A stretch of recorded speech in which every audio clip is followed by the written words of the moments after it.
Welcome everyone. आप सभी का स्वागत है रोजगार गेटवे एकेडमी पर। आज हम अपनी सी टेट की थर्ड क्लास करेंगे और इसके अंदर हम अपना थर्ड टॉपिक करेंगे जो है हेरिडिटी एंड एनवायरनमेंट, वंशानुक्रम और वातावरण। तो आज की क्लास हम शुरू करते हैं और आज की क्लास से आपके 2 या 3 नंबर पक्के हो जाएंगे। तो शुरू करते हैं हम अपनी क्लास। इसमें सबसे पहले है वंशानुक्रम यानी कि आनुवांशिकता, हेरिडिटी, नेचर। वंशानुक्रम का अर्थ उन सभी शारीरिक और मानसिक गुणों से है जो एक बच्चे को अपने माता पिता और पूर्वजों से जन्म के समय प्राप्त होते हैं जीन्स के माध्यम से। तो जब बच्चा पैदा होता है तो उस समय उसके अंदर जो शारीरिक और मानसिक गुण उसे जीन्स के जरिए अपने माता पिता से प्राप्त होते हैं उसे हम हेरिडिटी, वंशानुक्रम कहते हैं। बच्चे के विकास में हेरिडिटी का भी उतना ही योगदान है जितना कि एनवायरनमेंट का है। अब इसमें देखिए आप, ये स्थिर होते हैं, जैविक होते हैं और सीमाओं का भी निर्धारण करते हैं। स्थिर यानी कि स्टैटिक, फिक्स्ड। वंशानुक्रम एक स्थिर कारक है, जन्म के बाद इसमें कोई बदलाव नहीं किया जा सकता, जैसे ये हैं वैसे ही रहेंगे, आप इसमें कोई चेंज नहीं कर सकते हो। फिर जैविक है, ये बायोलॉजिकल है। यह बच्चे की जैविक संरचना, रंग, रूप, आंखों का रंग, बालों का प्रकार तय करता है। जो वंशानुक्रम है उससे बच्चे के रंग, रूप, आंखों का रंग और बालों का प्रकार भी निर्धारित किया जाता है। सीमाओं का निर्धारण, वंशानुक्रम यह तय करता है कि कोई बच्चा अधिकतम कितनी क्षमता तक विकसित हो सकता है। यह विकास की ऊपरी सीमा, अपर लिमिट तय करता है। जो वंशानुक्रम है उसके द्वारा अगर आपको बच्चे के रंग, रूप और आकार के बारे में पता चलता है तो आप उसकी अधिकतम कितनी उसके अंदर क्षमता हो सकती है इसका भी पता लगा सकते हो। फिर है आपके पास वातावरण या पर्यावरण, एनवायरनमेंट और नेचर। वातावरण का अर्थ उन सभी बाहरी शक्तियों, प्रभावों और स्थितियों से है जो बच्चे के विकास को जन्म से लेकर मृत्यु तक प्रभावित करते हैं। बाहरी स्थितियां जो बच्चे पर प्रभाव डालती हैं, जब बच्चा पैदा हो जाता है तब से लेकर मृत्यु तक उसे आप वातावरण कहते हो। ये भी हेरिडिटी की तरह ही बच्चे के लिए बहुत महत्वपूर्ण है। इसमें परिवार, स्कूल, समाज, संस्कृति और पोषण ये सब शामिल हो जाते हैं। परिवर्तनशील होते हैं ये। वंशानुक्रम आपका स्टैटिक है परंतु वातावरण आपका डायनामिक है। वातावरण स्थिर नहीं होता, इसे बदला जा सकता है। दिशा देना, गिव्स द डायरेक्शन। वातावरण बच्चे की जन्मजात क्षमताओं को निखारने का अवसर प्रदान करता है। आप एक छोटे बच्चे को किसी अच्छे एनवायरनमेंट में ले जाइए जहां पर उसे जो है खेलने कूदने, पढ़ने लिखने की, खाने पीने की सभी सुविधाएं मिले तो वो बच्चा जरूर अपने जीवन में कुछ विशेष करेगा ही करेगा। यदि वंशानुक्रम एक बीज है तो वातावरण मिट्टी और पानी है। एक अच्छे बीज को पनपने के लिए अच्छे वातावरण की आवश्यकता होती है। इसलिए development equals to heredity multiply with environment कहा गया है। हेरिडिटी प्लस एनवायरनमेंट नहीं है, हेरिडिटी मल्टीप्लाई एनवायरनमेंट है, क्योंकि जो हेरिडिटी है वो बच्चे के लिए बीज का काम कर रही है और एनवायरनमेंट मिट्टी और पानी का काम कर रही है, और पौधे को विकसित होने के लिए दोनों की ही समान आवश्यकता पड़ती है।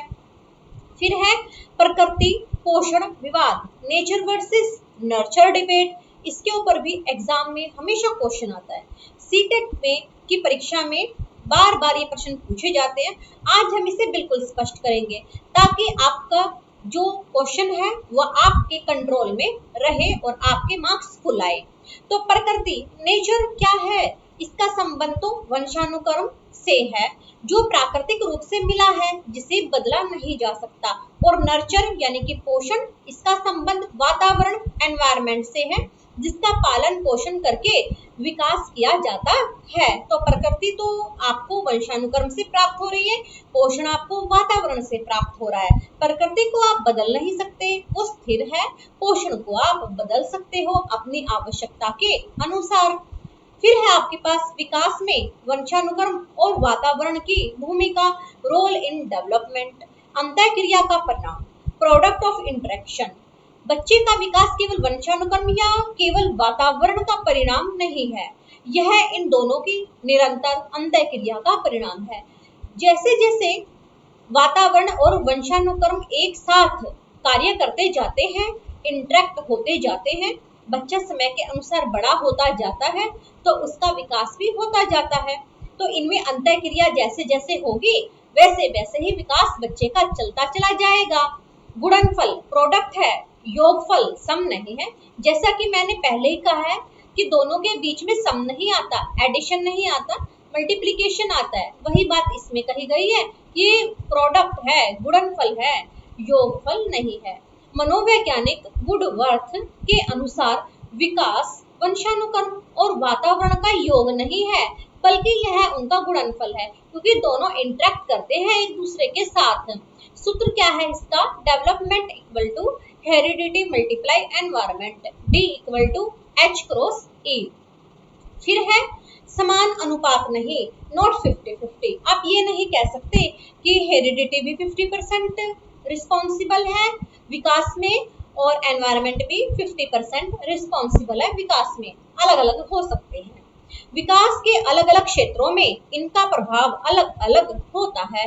हम यह नहीं कह सकते कि विकास में 50% योगदान वंशानुक्रम का है और 50% वातावरण का है।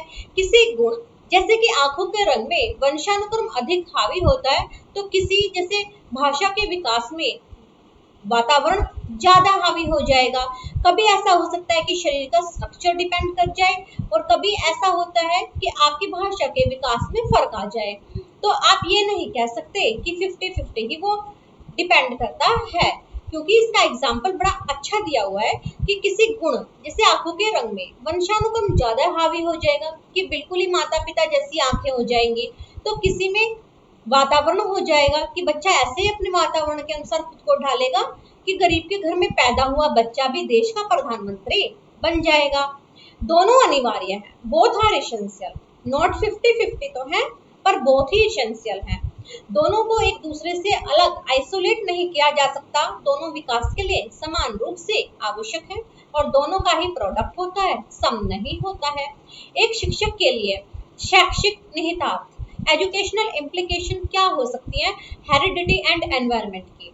एक शिक्षक बच्चे के वंशानुक्रम यानी कि नेचर को नहीं बदल सकता, लेकिन वह बच्चे को एक बेहतरीन वातावरण यानी कि नर्चर एनवायरनमेंट जरूर प्रदान कर सकता है और फिर वो बच्चे के अंदर अच्छे गुणों को पैदा कर सकता है।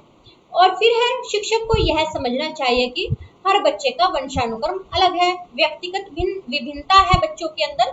कोई बच्चा इंटेलिजेंट ज्यादा है तो कोई बच्चा कम इंटेलिजेंट है, पर सभी इंटेलिजेंट है, इसलिए सभी को एक ही तरीके से नहीं आंका जा सकता। हर बच्चा महान है और हर बच्चा जरूरी है। शिक्षक का लक्ष्य एक ऐसा समृद्ध वातावरण यानी कि एनरिच्ड एनवायरनमेंट तैयार करना है जिससे बच्चे की जन्मजात क्षमताओं का अधिकतम विकास हो सके। जो बच्चा है वो अपने साथ जब पैदा होता है तो बहुत सी क्षमताएं लेकर के पैदा होता है, पर वो ढकी हुई होती हैं, उन्हें बाहर निकालने का कार्य एक शिक्षक का होता है। तो ये शिक्षक की रिस्पॉन्सिबिलिटी बनती है कि वो अपने स्टूडेंट्स को ऐसा एनवायरनमेंट प्रदान करे कि वो बड़े होकर अच्छे नागरिक बने और अपने माता पिता के सपनों को साकार करे।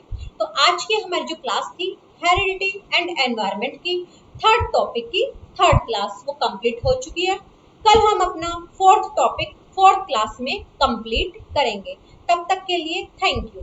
अगर आपको मेरी वीडियो अच्छी लगी है तो आप इस चैनल को सब्सक्राइब कीजिए और डेली अपनी CDP की क्लासेस YouTube पर बिल्कुल फ्री तैयार कीजिए ताकि आपका CTET क्लियर हो सके। अगर आप YouTube पर फिल्म सॉन्ग्स देखते हो तो आप YouTube पर रोजगार गेटवे एकेडमी देखकर भी अपना CTET UPTET क्वालिफाई कर सकते हो। और अगर आप 9th क्लास की तैयारी कर रहे हो तो आप अपनी 9th क्लास की ट्यूशन भी इस चैनल से ऑनलाइन ले सकते हो। Thank you.